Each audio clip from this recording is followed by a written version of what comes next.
sont les avocats ce sont les mêmes acteurs à la différence que ni système bi leen war a changer parce que mbir mi du woon acteurs yi ci même système bi ñi man jàpp naa am na ñoo xamante ne bu ñu bëggee seen indépendance dinañ ko am.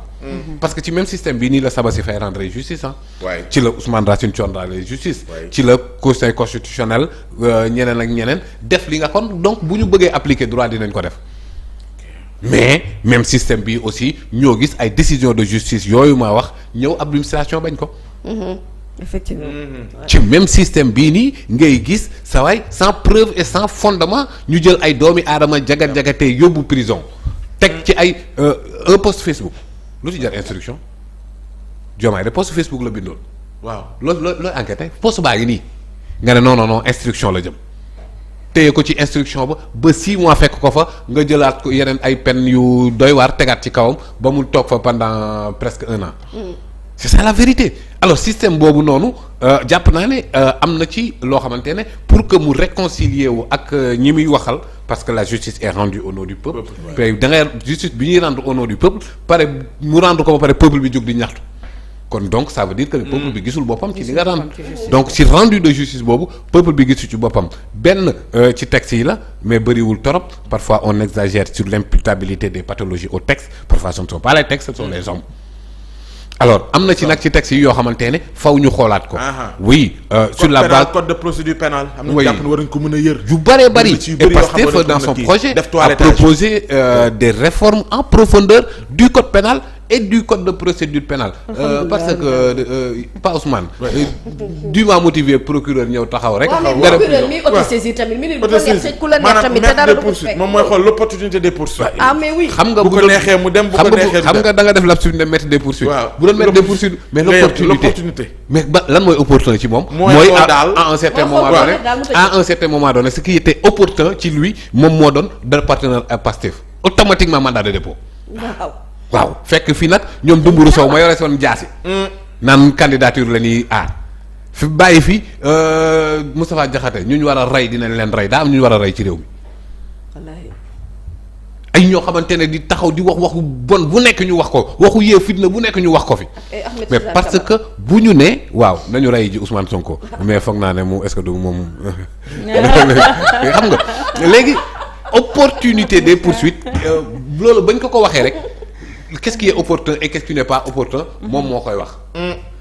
juge sax da lay xool xam ne tu donnes toutes les garanties de représentativité li ñu def téye sax matul ñu téye la. mu bàyyi la nga dem. contrôle judiciaire Ousmane Sonko depuis. non procureur bu defee appel la nga delluwaat Aliou Sané. justement. Aliou Sané procureur bi juge bi dafa xool vidéo bi ne ko mais yow attends looy def fii parce que fii yow ñu la arrêté sax manifestation dafay amut bañ naan participation à une manifestation mu ne ko demal ñibbi. procureur def appel contre ça ñu dem jëliwaat ko yóbbu prison procureur boobu dafa bëri doole. torop te doole lu muy bëri doole moom ka ko teg fa mu bëree doole noonu. kooku ci exécutif la bokk. yàlla bu mu nekk sama ex professeur. kon mën nañu xaar kon séparation des pouvoirs. mën na nekk la. séparation des pouvoirs mën na nekk. effectivement c'est-à-dire moo tax gars yi nañ bàyyi xel le projet. que la coalition Diomaye président teg sur la table. Parce que dafa mel ni ku jëm dans le sens d'un régime présidentiel. Parce que régime présidentiel moom mooy am vice-président. Oui. Et que c'est le régime bu ñuy woowee le régime de la séparation stricte des pouvoirs. Strict parce que l'exemple type d'un régime parlementaire d'un régime présidentiel ce sont les États-Unis. foofu noonu boo demee seen constitution 5 articles kese la juróom benn bi ci njëkk moom mooy l'exécutif entièrement et exclusivement dévoué au président. Le pouvoir judiciaire exclusivement à la chambre des représentants wala Sénat. Et le pouvoir judiciaire exclusivement à la justice à travers la jurisprudence de la Cour suprême donc séparation stricte des pouvoirs. loolu noonu boo déggee régime bu am vice-président rek. xamal ne bu loolu moom mooy régime parce que foofu c'est le monocéphalisme de l'exécutif. Bon les gens pensent que ni c'est quelque chose de taillé sur Ousmane Sonko. Mais c'est pas le cas non c'est pas le cas parce que déjà voilà le vice-président dañ koy falandoo ak ni ñuy falee président mais ça insinue benn régime présidentiel et que régime présidentiel mooy la séparation stricte parce que même dans un régime parlementaire il y a des moyens d'action réciproque. boo demee ay France Grande-Bretagne Belgique il y a des moyens d'action réciproque boo xoolee Sénégal article 87 de la Constitution motion de censure c'est-à-dire l'Assemblée nationale peut dissoudre le gouvernement. Exactement. La question de confiance c'est-à-dire le gouvernement pose la question à l'Assemblée nationale est-ce que vous avez ma confiance? Si la réponse est non mu dañ le droit de dissolution. Le président peut dissoudre l'Assemblée donc moyen d'action réciproque entre les pouvoirs. mais fii dafay gën a doy waar parce que le pouvoir l'exécutif dafa am immixtion bu metti ci justice. bu metti boo xamante ne bu metti dafa maanaam saa yi da ngay justice day décider léegi ñu faxas juge ba yëpp tegee na le. mais est-ce que en cela kon mën nañu dundee yaakaar que avec le régime présidentiel ñoom bi ñuy proposé que doole président de la République dinañ ko wàññi. dans le régime présidentiel tur bi bu mu nax kenn. président amul doole boobu noonu parce que dooleem bi daf ko séddoo ak le vice-président et ils ne nomment pas aux emplois civils et militaires comme bay da ngay toog rek xool Pape Ousmane Cissé neex na ma taj ambassadeur itinérant auprès du roi Salman et tu deviens milliardaire dara mais loolu dafa war a dañ. et que le projet en question de la coalition Diomaye président nee na loolu day dañ c'est-à-dire le président nomme aux emplois civils et militaires président parfois am na poste yoo xamante ne appel à candidature ah oui ñu xool kan moo tax revue de presse réew mi ñu jox ko RTS mais mami ñëw. waaw. booy ndaw sama. waaw mais dëgg la. xaw ko ne loolu temps la. waaw Moussa bu la ñuy léegi yooyu appel à candidature. ku ci nekk ñu ne critères yi lii la. soxla nañ nangam critères yaa ngi nii.